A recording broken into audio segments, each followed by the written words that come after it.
술이나 따라바라며 국밥집에서 한 여성의 목에 헤드락을 건 남자 하지만 그가 건드린 사람이 대한민국군 서열 7위 해병대 사령관이었다는 것을 알게 되며 벌어지는 통쾌한 이야기입니다.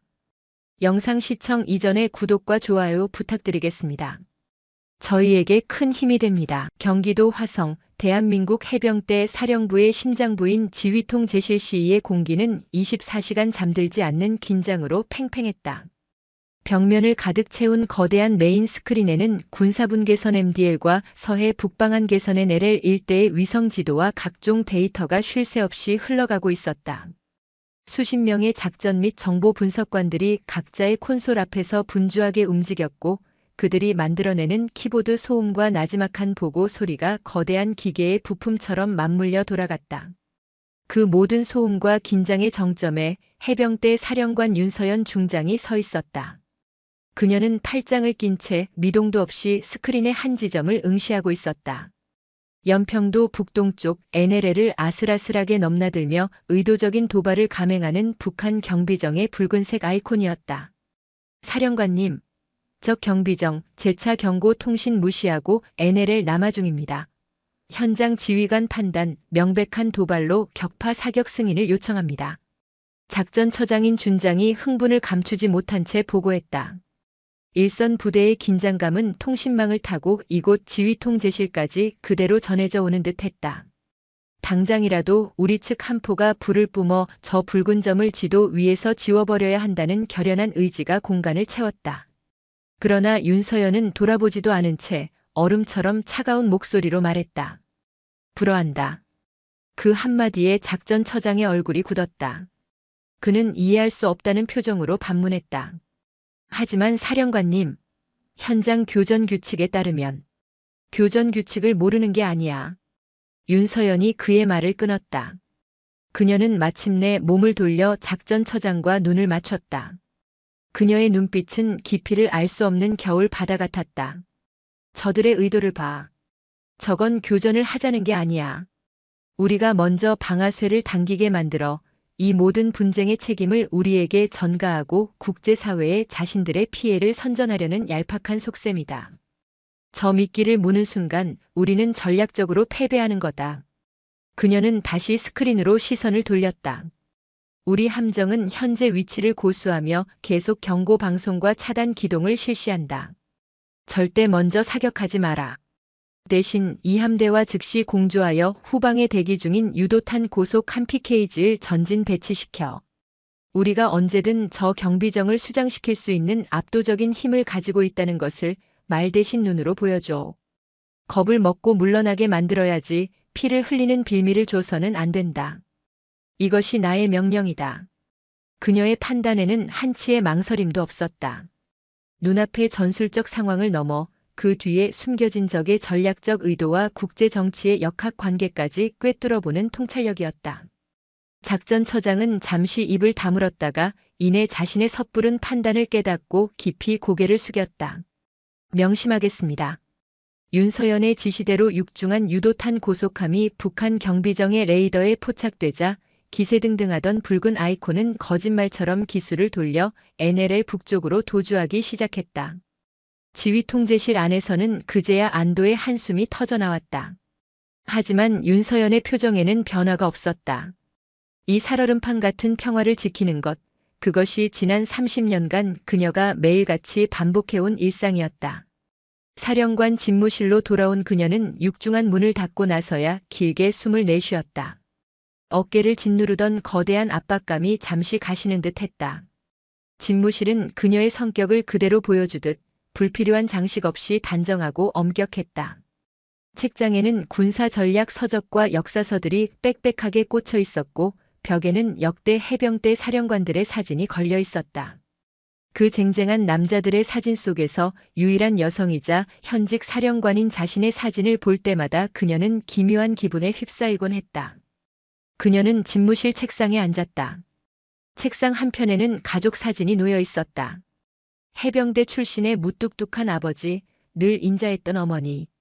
그리고 그 부모님 앞에서 해병대 장교 정복을 입고 늠름하게 서 있는 젊은 날의 자신. 이제는 낡아버린 그 사진이 그녀가 이 차가운 집무실에서 유일하게 온기를 느끼는 물건이었다. 사진 옆 달력에 한 날짜에 붉은색 동그라미가 쳐져 있었다. 부모님 기일. 내일이었다. 1년에 단 하루 그녀가 대한민국 해병대 사령관이라는 무거운 앵커단을 내려놓고 평범한 딸 윤서연으로 돌아가는 날. 그 앵커는 해병대라는 거대한 함선을 안정시키는 역할을 했지만 동시에 그녀의 삶을 깊은 바닷속에 묶어두는 족쇄이기도 했다. 그녀는 인터컴을 눌러 수석부관을 호출했다. 곧이어 노크 소리와 함께 김민준 소령이 들어왔다. 30대 중반의 그는 해병대사관학교를 수석으로 졸업한 엘리트이자 윤서연이 가장 신이 많은 참모였다. 사령관님 부르셨습니까? 김소령. 내일 일정 모두 비워두라고 했던 것 기억하나? 예, 모든 공식 일정과 회의는 조정해 두었습니다. 내일 새벽 조용히 다녀올 곳이 있다. 자네와 운전병 한 명만 대동하지.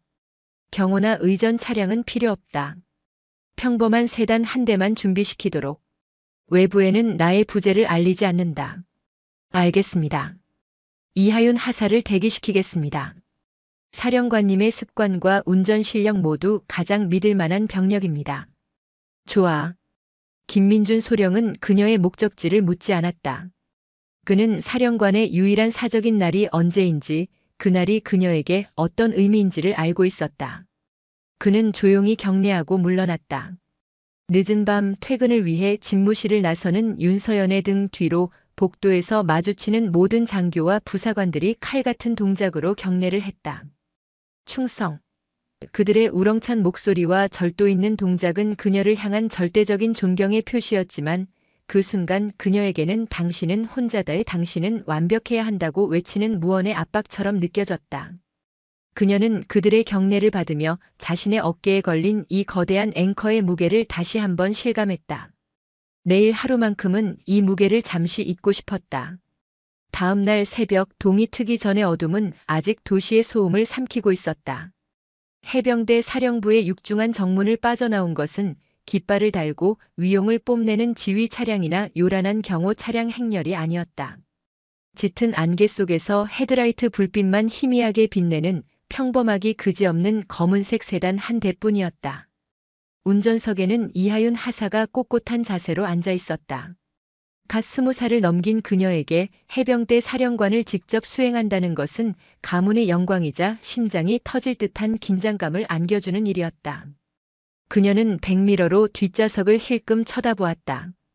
그곳에는 늘 칼날 같은 군복 차림으로만 보아왔던 사령관이 단정한 검은색 코트를 입고 조용히 창밖을 내다보고 있었다. 군인이 아닌 그저 기품 있는 중년 여성의 모습이었다. 조수석에 앉은 김민준 소령은 아무 말 없이 전방을 주시했다. 그의 임무는 사령관의 안전을 확보하고 그녀의 휴식이 온전히 보장되도록 모든 변수를 차단하는 것이었다. 차 안에는 무거운 침묵이 흘렀지만 그것은 불편한 침묵이 아니었다. 각자의 자리에서 각자의 방식으로 사령관의 사적인 시간을 존중하는 조용한 배려였다. 차가 막힘없는 고속도로에 올라서자 윤서연은 비로소 시트에 깊숙이 몸을 기댔다. 차창 밖으로 빠르게 스쳐 지나가는 풍경 위로 아득한 옛 기억들이 파노라마처럼 펼쳐졌다.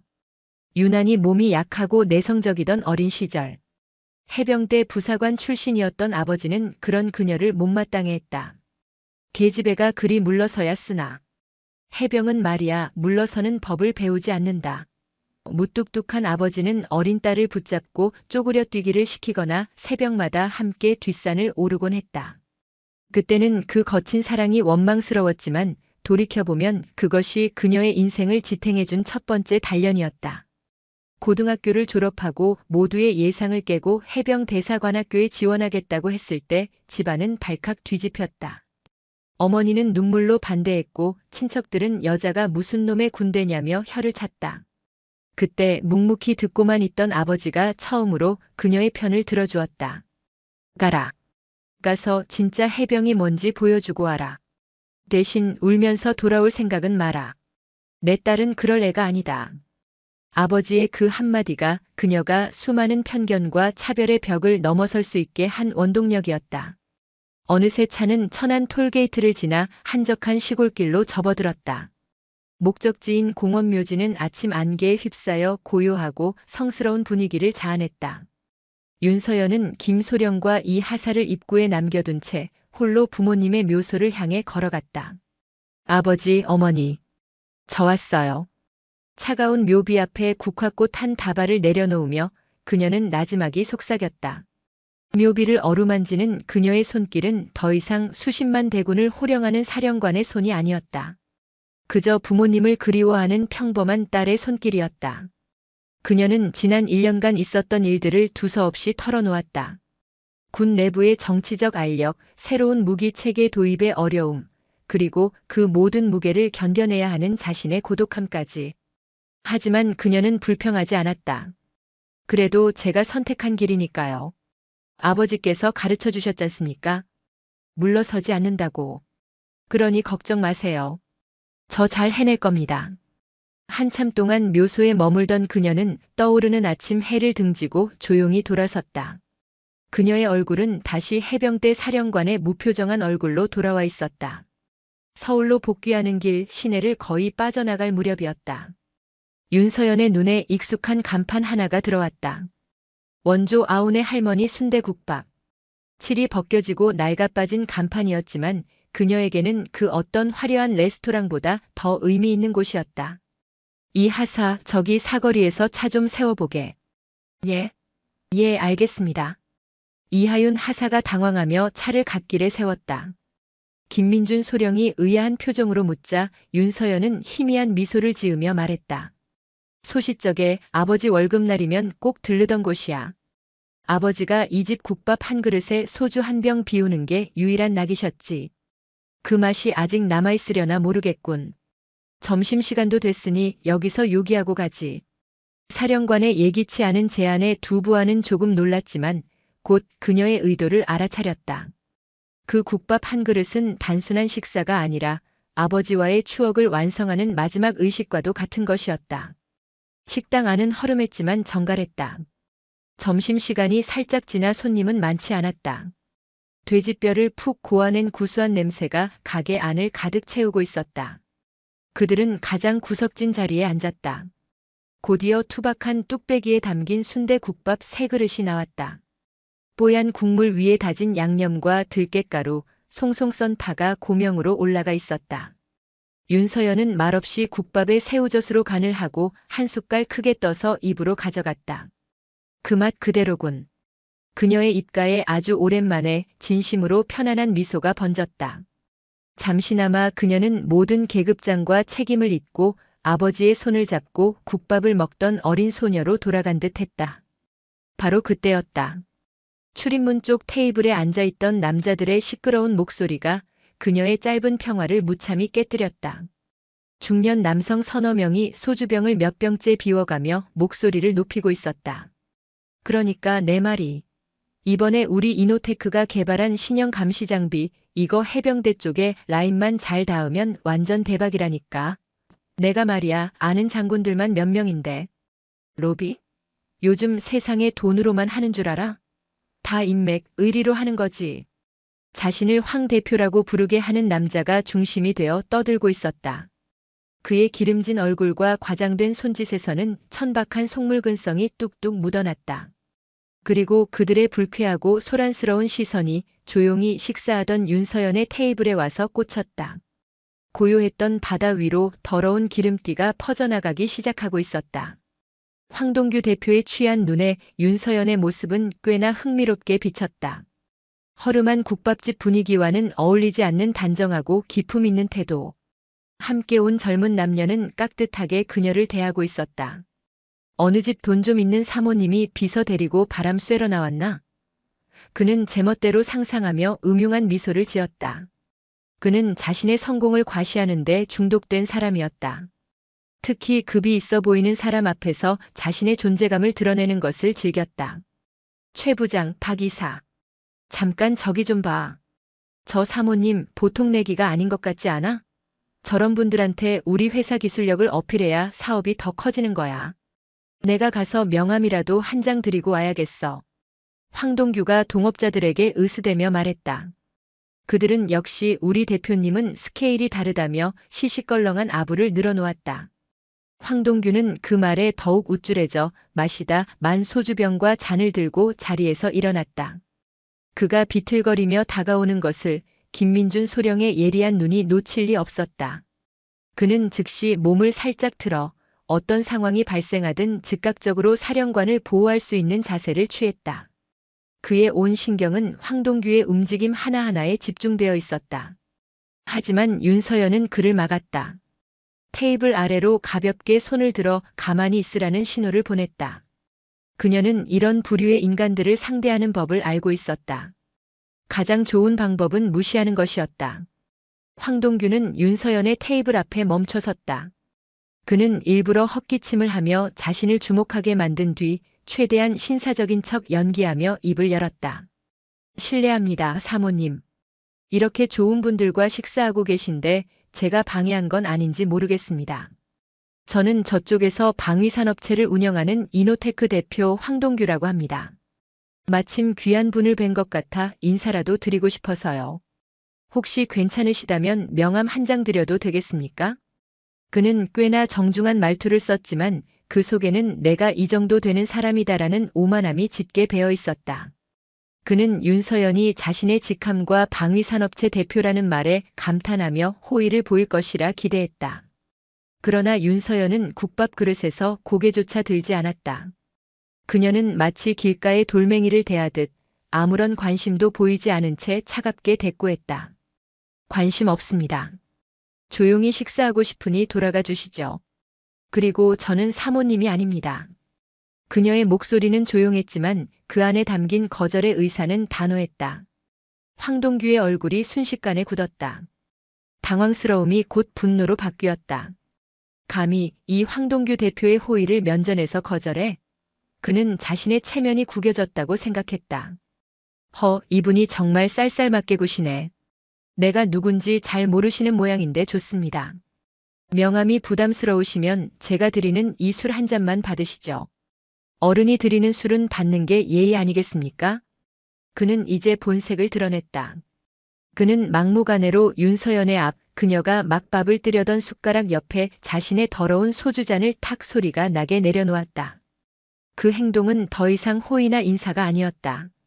명백한 강요이자 무례한 도발이었다. 술을 따르라. 그 무언의 압박에 이하윤 하사의 얼굴이 하얗게 질렸다. 그녀는 차마 고개를 들어 사령관의 얼굴을 쳐다볼 수조차 없었다. 김민준 소령의 눈썹이 꿈틀거렸다. 그는 더 이상 참지 않고 자리에서 일어나려 했다. 바로 그 순간이었다. 윤서연이 들고 있던 숟가락을 달그락 소리를 내며 뚝배기 그릇 안에 내려놓았다. 아주 작은 소리였지만 그 소리를 기점으로 식당 안의 모든 공기가 변했다. 윤서연은 아주 천천히, 정말 아주 천천히 고개를 들어 황동규를 바라보았다. 그녀의 눈빛과 마주친 황동규는 저도 모르게 움찔했다. 조금 전까지 평범한 중년 여성의 얼굴에 머물러 있던 온화함과 피로감은 온데간데 없었다. 그 자리에는 수많은 적들을 격파하고 거친 파도를 지배해온 지휘관의 서늘하고 냉혹한 눈빛만이 남아있었다. 그 눈빛은 마치 잘 벼려진 칼날처럼 황동규의 오만한 자존심을 정면으로 겨누고 있었다. 내 인생 48년 동안 그녀의 입이 열렸다. 목소리는 놀라울 만큼 차분했지만 그 안에 담긴 무게감은 천근의 앵커와도 같았다. 당신같이 천박한 사람에게 술을 따르는 예의는 배운 적이 없습니다. 다시 한번 말하죠. 당장 그 더러운 술잔 치우고 내 눈앞에서 사라지세요. 완벽한 선전포고였다. 평온했던 바다 위로 마침내 성난 파도의 첫 번째 포효가 울려 퍼지고 있었다.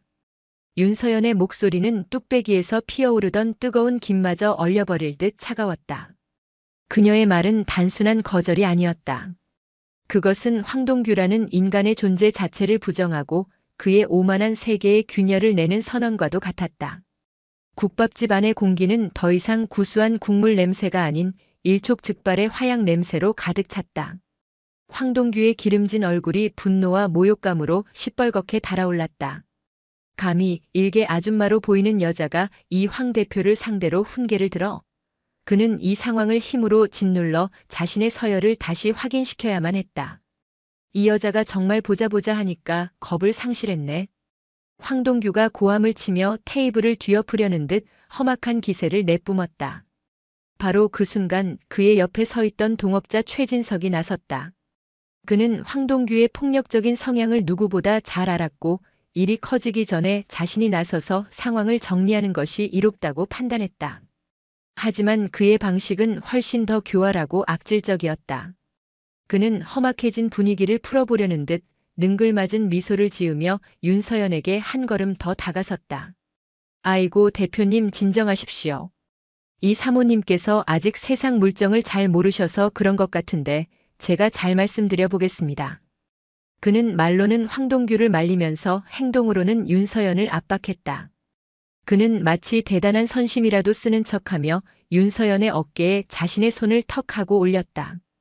값비싼 시계와 금반지가 번쩍이는 그의 두툼한 손이 그녀의 단정한 코트 위를 불결하게 짓눌렀다.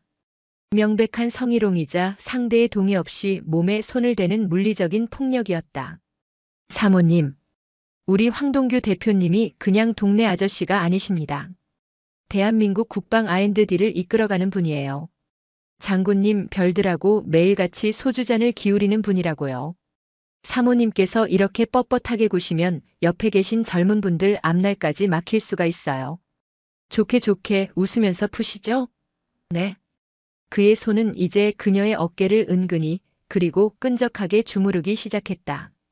이하윤 하사의 눈에 경멸과 분노의 불꽃이 튀었다. 그녀의 손은 테이블 아래서 군용 벨트를 움켜쥐고 있었다. 당장이라도 뛰쳐나가 저 더러운 손목을 꺾어버리고 싶었지만 사령관의 미동 없는 뒷모습이 그녀를 붙들었다. 김민준 소령의 인내심은 이미 한계에 다다랐다. 그의 모든 근육이 저 남자를 제압하기 위해 꿈틀거렸다. 사령관의 눈짓 하나면 그는 1초 안에 저자를 이 식당 바닥에 처박을 수 있었다. 하지만 사령관은 아무런 신호도 보내지 않았다. 윤서연은 자신에게 닿은 최진석의 손을 뿌리치지 않았다. 고개를 돌려 그를 쏘아보지도 않았다. 그녀는 그저 가만히 앉아 있었다. 하지만 그녀의 몸 주변으로 형성된 공기는 급속도로 얼어붙고 있었다. 에베레스트 정상의 공기보다도 차갑고 심해의 수압보다도 무거운 냉기가 그녀에게서 뿜어져 나왔다. 어깨에 손을 올린 최진석은 그 기운을 직접적으로 느끼고 있었다. 손끝을 통해 전해져 오는 것은 여성의 부드러운 어깨가 아니었다. 그것은 마치 만년설로 뒤덮인 화강암을 만지는 듯한 차갑고 단단한 감각이었다. 그는 본능적인 위협을 느꼈다. 능글맞던 그의 미소가 얼굴에서 굳어갔고 그는 저도 모르게 슬그머니 손을 거두었다. 이 기묘한 분위기를 감지하지 못한 황동규는 윤서연이 마침내 자신들의 기세에 눌렸다고 판단했다. 그는 더욱 의기양양하게 목소리를 높였다. 그의 분노의 화살은 이제 군 전체 그리고 그가 가장 경멸하는 대상인 여성 지휘관을 향해 날아갔다. 쯧쯧쯧, 여자들은 그래서 문제야. 자기 감정 하나 컨트롤 못하고 큰 그림을 볼 줄을 몰라요. 비즈니스가 뭔지 국가 안보가 어떻게 돌아가는지 알기나 하겠어. 요즘 군대가 얼마나 물렁해졌는지 아시오? 사관학교에서 여자들 받아주고 장군 시켜주고 심지어 사령관까지 앉히면 뭐해. 다 보여주기식 정치적인 쇼에 불과하다고. 진짜 전쟁 터지면 책상에 앉아서 서류만 보던 여자들이 뭘 할 수 있을 것 같아? 그의 목소리는 식당 안의 다른 손님들까지 들으라는 듯 컸다. 그것은 더 이상 개인에 대한 모욕이 아니었다. 조국을 위해 군복을 입은 모든 여성 군인들의 명예와 존재 가치를 송두리째 짓밟는 폭언이었다. 윤서연은 조용히 눈을 감았다. 그녀의 머릿속에 해병대의 검붉은 깃발 아래 땀 흘리고 있는 수많은 여성 부하들의 얼굴이 스쳐 지나갔다. 혹독한 훈련을 이겨내고 당당히 빨간 명찰을 단 여전사들. 남자들 못지않은 강인함으로 전투 초소를 지키는 여군 부사관들. 그리고 자신을 보며 미래를 꿈꾸는 젊은 여군 장교들. 저자의 더러운 입이 지금 그 모든 이들의 헌신과 자부심을 더럽히고 있었다. 그녀는 깨달았다. 여기서 자신이 침묵하는 것은 그 모든 부하들의 명예를 저버리는 것이나 다름없었다. 사령관이란 가장 높은 곳에서 조직 전체의 명예를 지키는 최후의 보루여야만 했다. 분노는 가라앉고 차가운 결단이 그녀의 심장을 채웠다. 이제 개인 윤서연이 아닌 해병대 사령관으로서 저 오만함의 대가를 치르게 할 시간이었다. 어디서 근본도 없는 아줌마가 남자들이 목숨 걸고 하는 일에 대해서 아는 척이야. 황동규는 승기를 잡았다고 확신하며 이 모욕적인 희극의 마지막 장면을 장식하기 위해 윤서연에게 거칠게 다가섰다. 그의 폭력적인 손이 그녀의 어깨와 목을 향해 뻗어오는 순간 식당 안의 모든 시간은 마치 슬로우 모션처럼 느리게 흐르기 시작했다. 파도가 육지를 덮치기 직전에 불길한 고요함이었다. 황동규는 자신의 완벽한 승리를 의심치 않았다. 그는 윤서연의 침묵을 공포와 굴복의 신호로 해석했다. 그는 사람들 앞에서 이 건방진 여자에게 육체적인 우위를 확실히 보여줌으로써 자신의 짓밟힌 자존심을 회복하고 싶었다. 그의 머릿속에는 오직 상대를 굴복시키려는 자의 추악하고 원초적인 욕망만이 가득했다. 아줌마, 세상 무서운 줄 알아야지. 내가 오늘 제대로 몸으로 가르쳐 줄게. 외마디 고함과 함께 그는 두툼한 팔을 뻗어 윤서연의 목을 감아 헤드락을 걸려 했다. 그것은 단순히 상대를 제압하려는 행동을 넘어 한 인간의 존엄성을 가장 굴욕적인 방식으로 짓밟으려는 의도가 명백한 폭력이었다. 술에 취한 그의 눈에는 비릿한 승리감이 번뜩였다. 사령관님.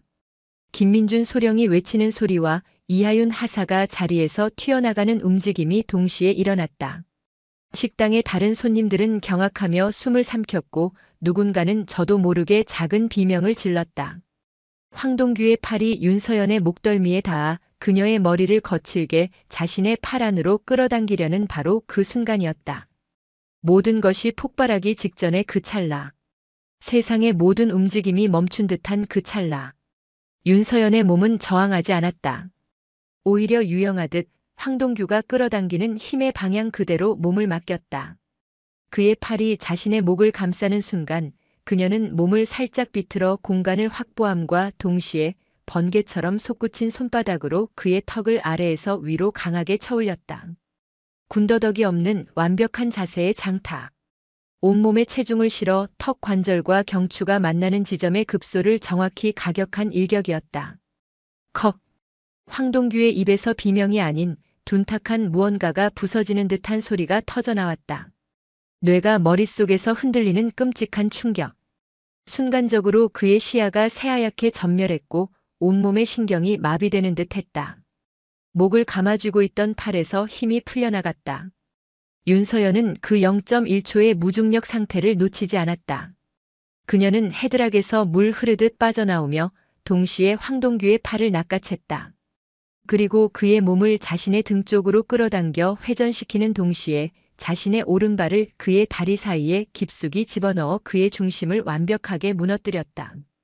유도의 밧다리 후리기와 해병대 특수 수색대의 제압술이 결합된 간결하지만 치명적인 기술이었다.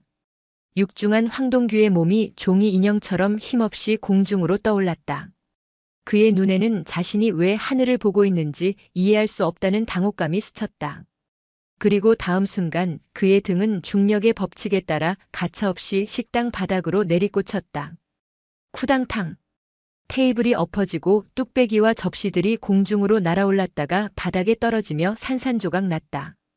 뜨거운 국물과 음식물들이 사방으로 튀며 식당은 순식간에 아수라장으로 변했다. 모든 상황은 불과 23초 만에 종료되었다. 그것은 어설픈 신랑이나 난투극이 아니었다. 평생을 국가와 조직을 위해 단련해온 자의 몸에 각인된 오직 상대를 가장 효율적으로 무력화시키기 위해 만들어진 냉혹한 기술이었다. 그녀의 움직임에는 분노의 감정조차 실려있지 않았다. 오직 목적을 향한 정확한 계산과 기계적인 움직임만이 존재할 뿐이었다. 국밥집 안은 물을 끼얹은 듯한 정적에 휩싸였다. 조금 전까지 황동규에게 아첨하며 낄낄거리던 최진석과 박상만은 눈앞에서 벌어진 광경을 도저히 믿을 수 없다는 듯 입을 벌린 채 그 자리에서 얼어붙었다. 그들의 뇌는 저 가녀린 여자가 황 대표를 단 일격에라는 공식을 조합해내지 못하고 과부하에 걸린 상태였다. 식당 주인과 아주머니는 주방 입구에 부둥켜 안고 서서 사시나무처럼 떨고 있었다. 다른 테이블의 손님들은 의자에 붙은 듯 미동도 하지 못했다. 그들의 눈에는 공포와 함께 인간의 상식을 초월한 무언가를 목격한 경외감마저 서려 있었다. 깨진 그릇 파편과 음식물 쓰레기 더미 속에서 황동규의 거친 신음소리만이 정적을 간헐적으로 깨고 있었다. 윤서연은 조금의 흐트러짐도 없는 자세로 서서 바닥에 큰 대자로 뻗어 있는 그를 차갑게 내려다보고 있었다. 그녀의 호흡은 평상시와 다름없었고 단정했던 옷매무새조차 거의 흐트러지지 않았다. 힘의 균형은 완벽하고도 절대적으로 역전되었다. 폭력을 휘두르던 오만한 자는 이제 바닥에 뒹구는 한심한 패배자가 되었고 폭력의 대상이었던 고요한 여성은 모든 것을 지배하는 압도적인 강자로 서 있었다. 사령관의 분노는 성난 파도가 되어 마침내 그들의 오만한 세상을 덮쳐버린 것이었다. 아수라장이 된 식당의 공기는 유리 파편처럼 날카로웠다. 바닥에 널브러진 황동규는 고통과 충격, 그리고 이해할 수 없는 현실 앞에서 정신을 차리지 못했다. 맞은 턱이 지끈거렸고 바닥에 부딪힌 등에서는 뼈가 으스러지는 듯한 통증이 밀려왔다. 하지만 육체적인 고통보다 더 그를 괴롭힌 것은 자신의 인생에서 단 한 번도 겪어보지 못했던 완전한 패배감과 굴욕감이었다. 그는 저 여자가 누구인지 도대체 정체가 무엇인지 알 수 없어 미칠 것만 같았다. 윤서연은 더 이상 그에게 다가가지 않았다. 그녀는 엎어진 테이블 옆에 우뚝 서서 바닥에 널브러진 세 남자를 차례로 둘러보았다. 이미 겁에 질려 하얗게 질린 최진석과 박상만, 그리고 여전히 현실을 부정하려는 듯한 황동규. 그녀는 나지막이 입을 열었다. 그녀의 목소리는 조용했지만 식당 안의 모든 사람들의 귓속에 망치처럼 박혔다. 내 놈이 말한 보여주기식 장군. 책상에만 앉아있는 여자 사령관. 바로 나다. 그 말에 황동규의 눈이 경악으로 커졌다. 사령관, 이 여자가 지금 무슨 소리를 하는 거지? 윤서연은 자신의 코트 안주머니에 손을 넣지 않았다. 별이 박힌 신분증을 꺼내 보여줄 필요도 없었다. 이 순간 그녀의 존재 자체가 곧 신분이었고 그녀의 목소리가 곧 증명이었다. 그녀의 온몸에서 뿜어져 나오는 수십만 대군을 지휘하는 자만이 가질 수 있는 절대적인 위엄과 권위는 그 어떤 신분증보다 확실한 증거였다. 그녀는 한 걸음 앞으로 나아갔다. 그녀의 구두가 깨진 유리 파편을 사각하고 밟는 소리가 유난히 크게 울렸다. 나는 대한민국 해병대 사령관. 계급 중장. 윤서연이다. 해병대 사령관. 중장. 그 단어들이 황동규의 귓속으로 파고들어 그의 뇌수를 후벼 파는 순간 세상의 모든 소리가 사라졌다. 해병대 사령관. 대한민국 국군 의전 서열 7위. 6만 해병의 정점에 선 현역 3스타 장군. 대통령과 국방부 장관에게 직보하는 국가 안보에 살아있는 권력. 자신이 술 한 잔 따라보라며 희롱하고 아줌마라 부르며 헤드락을 걸려 했던 상대의 정체. 황동규의 눈앞이 아찔해지며 호흡이 가빠왔다. 술기운과 오만함으로 가득 찼던 그의 머릿속이 이제는 감당할 수 없는 공포로 하얗게 비어갔다. 최진석과 박상만의 반응은 더욱 극적이었다. 방위산업체를 운영하는 그들에게 해병대 사령관이라는 직책이 갖는 무게는 죽음의 선고나 다름없었다. 자신들의 사업, 로비, 그동안 쌓아온 모든 인맥과 부가 한순간에 물거품이 되어 사라지는 환영이 눈앞에 펼쳐졌다. 그들은 저도 모르게 무릎을 꿇고 바닥에 머리를 조아릴 기세였다. 윤서연은 그들의 비굴한 모습에는 아랑곳하지 않고 자신의 수석부관을 향해 고개를 돌렸다. 김소령. 예, 사령관님. 김민준 소령이 언제 그랬냐는 듯 칼 같은 자세로 허리를 펴고 우렁차게 복명했다. 그의 목소리에는 이 모든 상황을 정리하는 지휘관에 대한 절대적인 신뢰와 정의가 실현되는 것을 목격하는 희열마저 담겨 있었다. 지금 즉시 관할 헌병대에 연락하고. 윤서연은 잠시 말을 멈췄다. 그리고 더욱 차가운 목소리로 덧붙였다. 국군방첩사령부에도 즉시 연락해. 방첩사령부라는 단어가 튀어나오는 순간 황동규의 심장이 바닥 없는 나락으로 떨어졌다. 헌병대는 군내 폭행 사건을 다룬다. 하지만 방첩사는 간첩, 군사기밀, 방산비리, 테러 등 국가 안보를 뒤흔드는 가장 중대한 범죄를 다루는 군 최고의 사정기관이자 가장 무서운 기관이었다. 이 사건을 단순 폭행이 아닌 안보 사건으로 규정하겠다는 사령관의 의지였다. 혐의는 민간인에 의한 현역 장성 폭행 및 모욕, 그리고 군과의 부정한 유착이 의심되는 방위산업체 대표의 국가 안보 위협 가능성에 대한 긴급 조사 요청.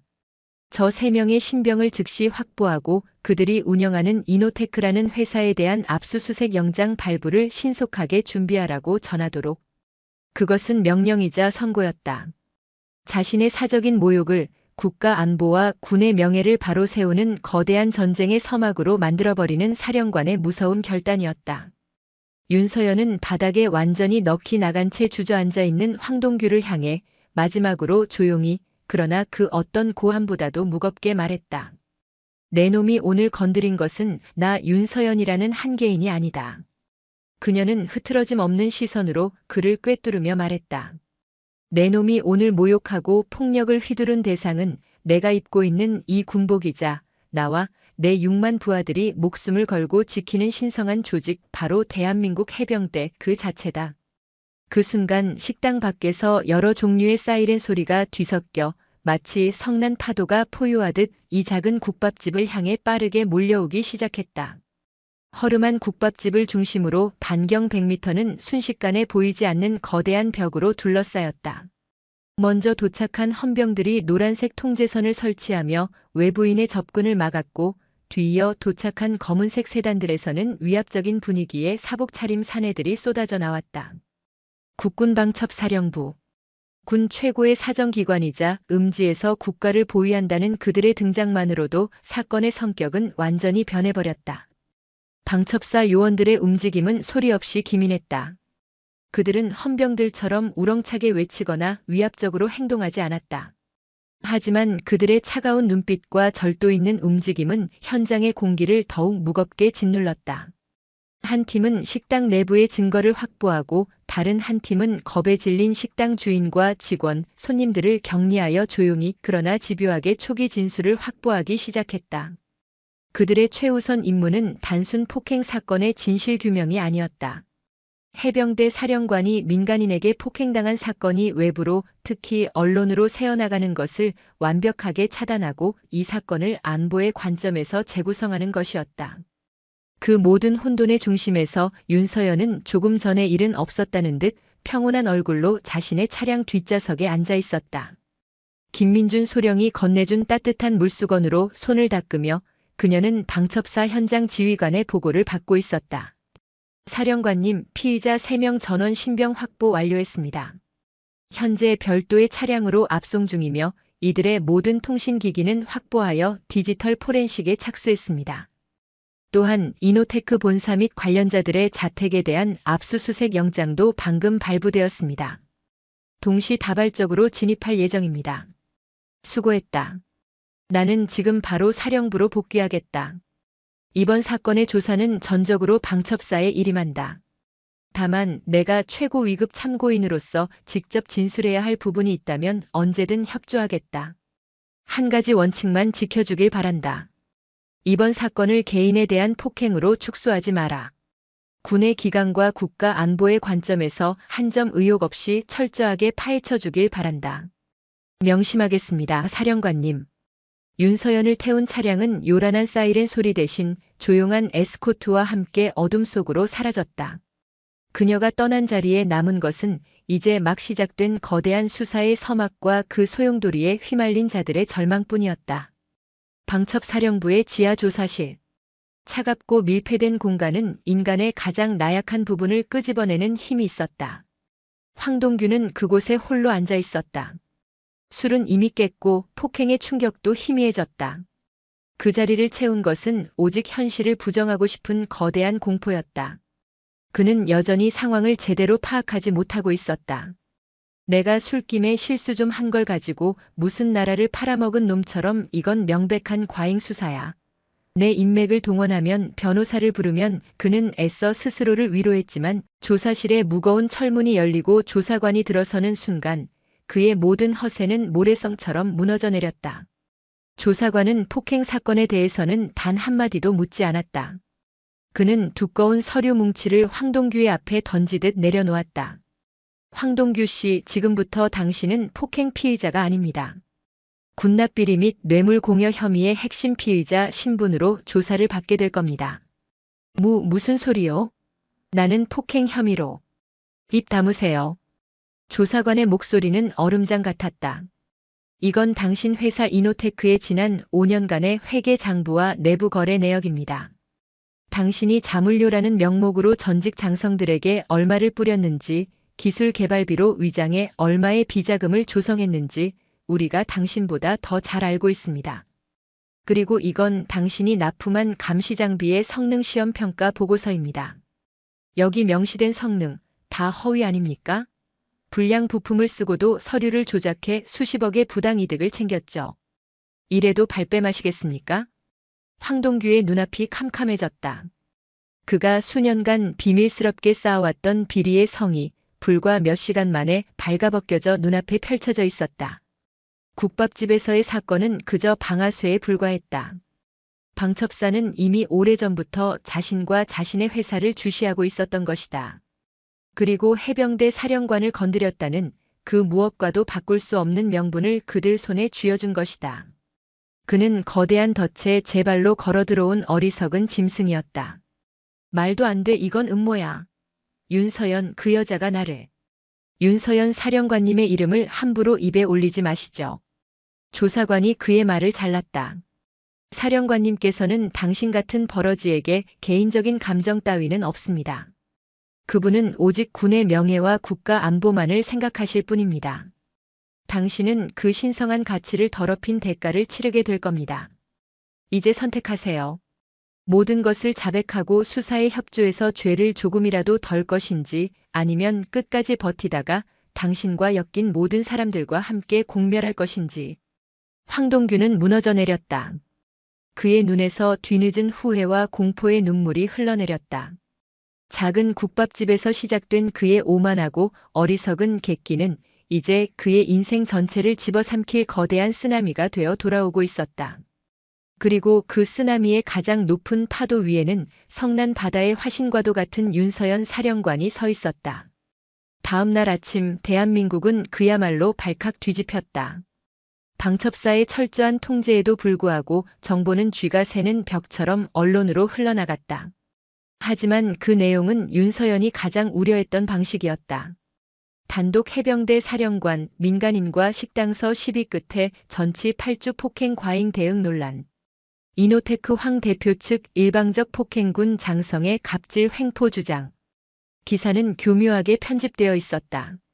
황동규 측의 일방적인 주장을 앞세워 윤서연을 술자리에서 시비가 붙자 자신의 권력을 이용해 상대를 무자비하게 폭행하고 모자라서 정보기관까지 동원해 보복 수사를 하는 인물로 둔갑시켰다. 사건의 본질인 성희롱과 모욕은 축소되고 그녀의 과잉 대응과 지휘관의 품위 문제가 전면에 부각되었다. 누가 어떤 의도를 가지고 이런 여론전을 펼치는지 불보듯 뻔했다. 황동규와 유착관계에 있던 군 내부의 썩은 세력과 경쟁 방산업체들이 연합하여 윤서연을 끌어내리기 위한 반격을 시작한 것이다. 인터넷은 순식간에 전쟁터가 되었다. 그녀를 옹호하는 여론도 많았지만 조작된 정보에 선동된 이들의 맹목적인 비난도 쏟아졌다. 아무리 그래도 민간인을 저렇게까지 패다니 조폭이냐? 여자가 높은 자리에 가니 감정 조절이 안 되나 보네. 군 망신은 혼자 다 시킨다. 등 익명에 가면 뒤에 숨은 비수들이 그녀의 심장을 파고들었다. 윤서연은 태풍의 눈이 되었다. 사령부로 복귀한 그녀는 외부의 소요에도 아랑곳하지 않고 평소처럼 업무를 처리했다. 하지만 그녀의 집무실 전화는 셔없이 울려댔다. 국방부 장관, 합참의장, 심지어 청와대 국가안보실의 고위 관계자까지. 그들의 목소리는 한결같았다. 우려와 부담이었다. 윤 장군, 물론 자네의 입장은 충분히 이해하네. 하지만 일이 너무 커지고 있어. 방산 비리 수사는 하되 군 조직 전체가 흔들리는 모양새는 좋지 않아. 국민들이 불안해하네. 속도를 조절하고 너무 확대되지 않는 선에서 조용히 마무리하는 게 어떻겠나? 국방부 장관의 목소리는 정중했지만 그 안에는 명백한 압력이 담겨 있었다. 더 이상 시끄럽게 만들지 말라는 경고였다. 윤서연은 잠시 침묵하다 단호한 목소리로 대답했다. 장관님, 암세포는 조용히 도려낼 수 없습니다. 조용히 마무리하자는 것은 암세포를 남겨둔 채 피부만 봉합하자는 말씀과 같습니다. 당장은 고통스럽고 보기 흉하더라도 뿌리까지 완전히 드러내야 군이 살 수 있습니다. 저는 해병대 사령관으로서 제게 맡겨진 조직의 암세포를 제거할 책무가 있습니다. 이 자리 연연하지 않겠습니다. 하지만 제가 이 자리에 있는 한 저는 제 원칙을 굽히지 않을 겁니다. 그녀의 대답에 수화기 너머에서는 무거운 침묵만이 흘렀다. 그녀는 사실상 군 수뇌부 전체와 청와대를 상대로 전쟁을 선포한 것이나 다름없었다. 그날 밤 홀로 관사에 남은 윤서연은 깊은 고독감에 휩싸였다. 쏟아지는 비난과 정치적 압박. 거대한 조직의 수장이었지만 이 거대한 태풍 속에서 그녀는 철저히 혼자였다. 그녀는 잠시 모든 것을 내려놓고 싶다는 유혹에 시달렸다. 내가 왜 이 힘든 싸움을 시작했을까? 그냥 조용히 넘어갔더라면. 바로 그때 그녀의 휴대폰이 조용히 울렸다. 발신자는 이하윤 하사였다. 사령관님, 죄송합니다. 이렇게 늦은 시간에 드릴 말씀이 있어서 연락드렸습니다. 괜찮다. 무슨 일인가? 오늘 저희 동기들과 후배 여군들이 저에게 연락을 해왔습니다. 그리고 이걸 꼭 좀 전해달라고 했습니다. 이하윤 하사는 떨리는 목소리로 자신들이 함께 작성했다는 짧은 메시지를 읽어내려갔다. 사령관님은 저희의 자부심이십니다. 세상이 뭐라고 하든 저희는 사령관님을 믿고 따릅니다. 부디 외로워하지 마십시오. 저희 6만 해병이 그리고 저희 후배 여군들이 사령관님의 가장 든든한 방패가 되겠습니다. 충성. 그 서툴지만 진심이 담긴 메시지를 듣는 순간 윤서연의 눈시울이 뜨거워졌다. 그녀는 혼자가 아니었다. 자신을 믿고 따르는 수많은 부하들이 있었다. 자신을 보며 미래를 꿈꾸는 젊은 군인들이 있었다. 그들을 위해서라도 여기서 멈출 수는 없었다. 그녀는 다시 마음을 다잡았다. 태풍이 거셀수록 등대는 더 밝게 빛나야 하는 법이다. 그리고 그녀는 대한민국 해병대라는 거대한 함선을 이끄는 등대였다. 그녀는 결코 이 태풍에 좌초되지 않을 것이다. 오히려 이 태풍을 이용해 더러운 것들을 모두 쓸어버리고 새로운 항해를 시작할 것이다. 태풍의 눈 속에서 그녀의 의지는 더욱 강철처럼 단단해지고 있었다. 시간은 흘러 대한민국을 뒤덮었던 거대한 태풍은 서서히 그 위력을 잃어갔다. 윤서연이 시작한 전쟁은 그녀의 상상 이상으로 거대하고 추악했다. 황동규의 이노테크는 빙산의 일각에 불과했다. 수사는 꼬리에 꼬리를 물고 이어졌고 수십 년간 군에 기생하며 자신들의 배를 불려온 군피아 군대 마피아의 실체가 적나라하게 드러났다. 전직 장성, 현역 장교, 방산업체 대표, 정치인까지 수많은 사람들이 법의 심판대 위에 섰다. 1년 후 대법원은 황동규에게 군납비리, 뇌물공여, 사기 등 모든 혐의를 유죄로 인정하여 징역 15년이라는 중형을 선고했다. 한때 세상을 다 가진 듯 오만했던 그는 이제 죄수복을 입은 초라한 중년 남자가 되어 역사의 뒤안길로 사라졌다. 그와 유착했던 군 고위 인사들 역시 줄줄이 철창신세를 지거나 불명예스럽게 군복을 벗어야 했다. 대한민국 군 역사상 최악의 비리 사건으로 기록된 이노테크 게이트는 동시에 군을 정화하는 가장 고통스러운 수술로 기억되었다. 윤서연은 그 격동의 시간 속에서 꿋꿋이 자신의 자리를 지켰다. 그녀를 끌어내리려던 수많은 정치적 공격과 음해가 있었지만 수사를 통해 드러난 압도적인 비리의 실체 앞에서 모든 반격은 힘을 잃었다. 오히려 국민들은 거하게 맞서 타협하지 않은 그녀의 강직함에 열광적인 지지를 보냈다. 그녀는 이 기회를 놓치지 않았다. 그녀는 자신의 직을 걸고 추진하여 군수품 획득 절차와 방산업체 선정 과정을 원점에서 재검토하는 투명하고 공정한 시스템을 만들어냈다. 윤서연 법이라고도 불리는 이 개혁안은 이후 대한민국 국방 시스템의 가장 중요한 초석 중 하나가 되었다. 한편 깊은 절망의 시간을 보내던 황동규에게도 작은 변화가 찾아왔다. 모든 것을 잃고 세상과 가족에게 버림받은 그는 교도소 독방에서 매일같이 윤서연을 저주하며 시간을 보냈다. 그러던 어느 날 그는 재판 기록을 열람하다가 우연히 한 증인의 진술 조서를 읽게 되었다. 국밥집에 함께 있었던 앳된 얼굴의 이하윤 하사였다. 증인 이하윤, 피고인 황동규에 대한 처벌을 원하십니까? 답변 예. 법이 정하는 가장 엄한 처벌을 받기를 원합니다. 하지만 그 이유는 단지 사령관님께 무례를 저질렀기 때문만이 아닙니다. 문그럼 이유는 무엇입니까? 답변 그 사람은 저희의 자부심을 모욕했습니다. 저는 대한민국 해병이라는 사실이 그리고 여군이라는 사실이 너무나 자랑스럽습니다. 윤서연 사령관님은 저희 모든 해병들의 살아있는 신화이자 가장 큰 자부심입니다. 피고인은 돈과 인맥이 전부라고 생각할지 모르지만 저희는 돈으로 살 수 없는 명예를 위해 군복을 입습니다. 그 사람은 저희의 그 명예를 짓밟았습니다. 그래서 용서할 수 없습니다. 황동규는 그 진술 조서에서 눈을 뗄 수가 없었다. 명예, 자부심, 그가 평생을 경멸하고 비웃었던 단어들이었다. 하지만 그 작은 여군 부사관의 진술에는 그가 평생을 바쳐 쌓아 올린 돈과 권력으로는 결코 가질 수 없는 단단하고 순수한 힘이 있었다. 그는 처음으로 자신이 얼마나 어리석고 초라한 삶을 살아왔는지를 깨달았다. 그는 그날 밤 처음으로 윤서연이 아닌 자기 자신을 원망하며 소리 없이 눈물을 흘렸다. 그날 이후 황동규는 달라지기 시작했다. 그는 교도소 내에서 운영하는 직업훈련 프로그램에 참여하여 평생 만져본 적 없는 목공을 배우기 시작했다. 골프채와 술잔을 잡던 그의 거칠고 탐욕스러웠던 손은 사포질과 대패질에 점차 굳은 살이 박인 투박한 손으로 변해갔다. 그는 속죄하는 마음으로 출소 후 사회 적응에 어려움을 겪는 제대 군인들을 위한 가구를 만드는 봉사활동에 묵묵히 참여했다. 삐뚤어진 나무를 깎고 다듬어 쓸모있는 가구를 만드는 과정은 마치 자신의 뒤틀린 인생을 바로잡아가는 과정처럼 느껴졌다. 그는 여전히 죄수였지만 그의 마음속에서는 아주 작고 더딘 그러나 분명한 뉘우침의 씨앗이 자라나고 있었다. 이노테크 게이트라는 거대한 태풍이 휩쓸고 지나간 지 1년 후 대한민국 서해 앞바다에는 다시 팽팽한 긴장감과 함께 거대한 파도가 일고 있었다. 하지만 그것은 더 이상 무질서하고 혼탁한 파도가 아니었다. 잘 훈련된 수만 명의 의지가 한데에 모여 하나의 목표를 향해 전진하는 거대하고 장엄한 파도였다. 대한민국 해병대가 주축이 된 역대 최대 규모의 한미연합 상륙훈련이 펼쳐지고 있었다. 해병대의 최신의 상륙 지휘함 마라도함의 함교.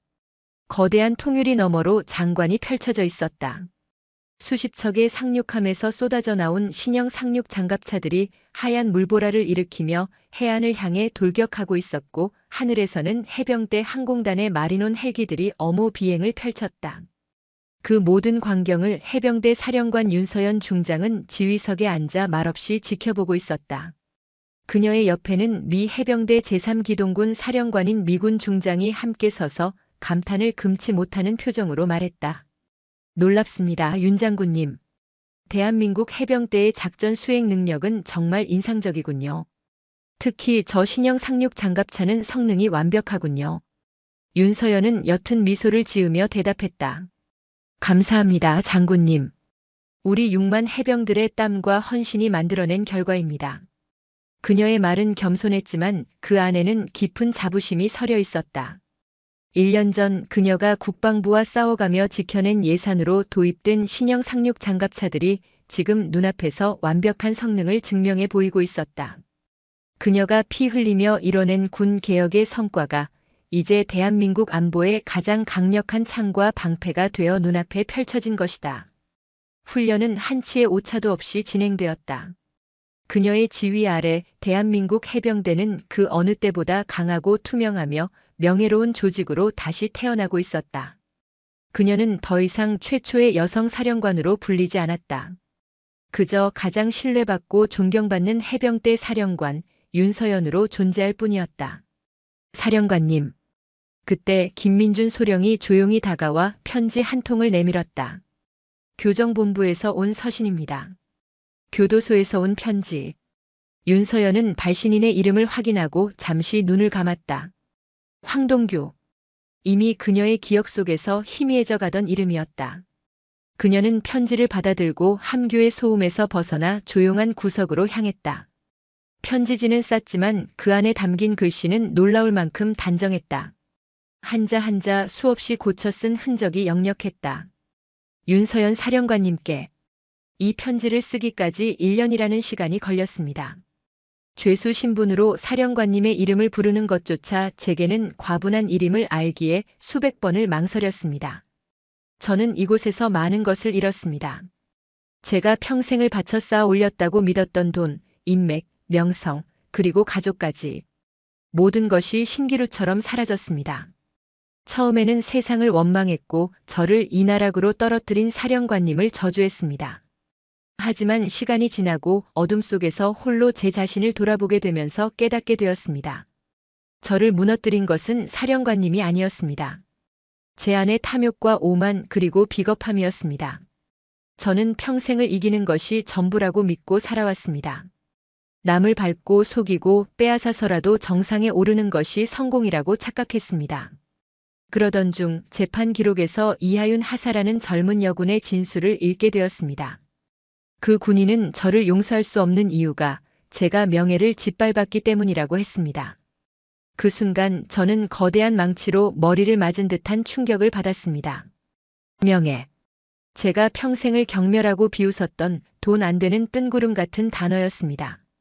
하지만 그 젊은 군인의 진술 속에서 저는 제가 평생을 가져보지 못했던 진짜 강함을 보았습니다. 그날 이후 저는 이곳에서 목공을 배우기 시작했습니다. 골프채와 술잔을 잡던 제 손으로 나무를 깎고 다듬어 쓸모있는 가구를 만드는 일을 하고 있습니다. 그리고 제가 만든 가구들은 사회에 복귀하는 제대 군인들을 돕는 단체에 기부됩니다. 제가 저지른 죄를 생각하면 이것은 아무것도 아닌 일입니다. 하지만 삐뚤어진 나무가 쓸모있는 가구로 변해가는 것을 보며 저의 뒤틀린 인생도 조금은 올곧게 변할 수 있지 않을까 하는 헛된 희망을 품어봅니다. 사령관님, 저는 감히 용서를 구하지 않겠습니다. 다만 이것 하나만은 알아주셨으면 합니다. 사령관님께서는 제 인생의 모든 것을 앗아가셨지만 동시에 제게 제가 결코 알지 못했던 존경받는 삶이 무엇인지 그 길에 아주 작은 입구를 가르쳐 주셨습니다. 부디 강령하십시오. 편지의 마지막 장에는 그가 직접 만든 것으로 보이는 작은 나무 명패 사진이 붙어 있었다. 서툰 솜씨로 새겨진 두 글자. 명예 안어. 윤서연은 편지를 조용히 접어 다시 봉투에 넣었다.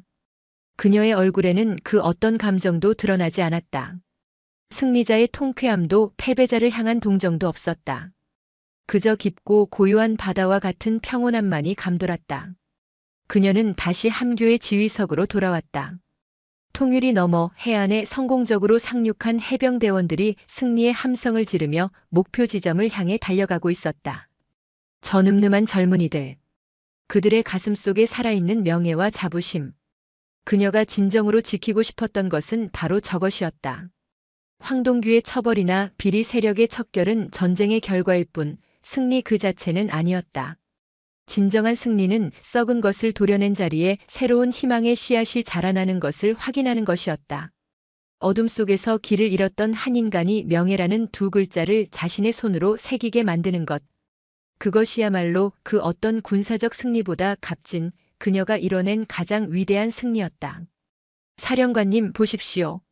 완전한 성공입니다. 김민준 소령이 감격에 찬 목소리로 외쳤다. 윤서연은 말없이 고개를 끄덕였다. 그녀의 시선은 망망대해와 그 바다를 굳건히 지키고 있는 수많은 해병들을 향해 있었다. 그녀는 해병대라는 거대한 함선을 명예라는 이름의 무겁고도 신성한 앵커단로 세상의 거친 파도 속에서 굳건히 지탱하고 있었다. 함교 위로 서해의 장엄한 석양이 황금빛으로 쏟아져 내렸다.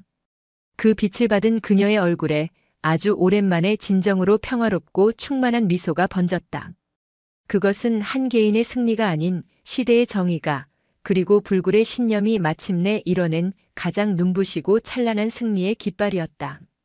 오늘도 시청해 주셔서 감사합니다. 영상이 즐거우셨다면 구독과 좋아요 부탁드리겠습니다.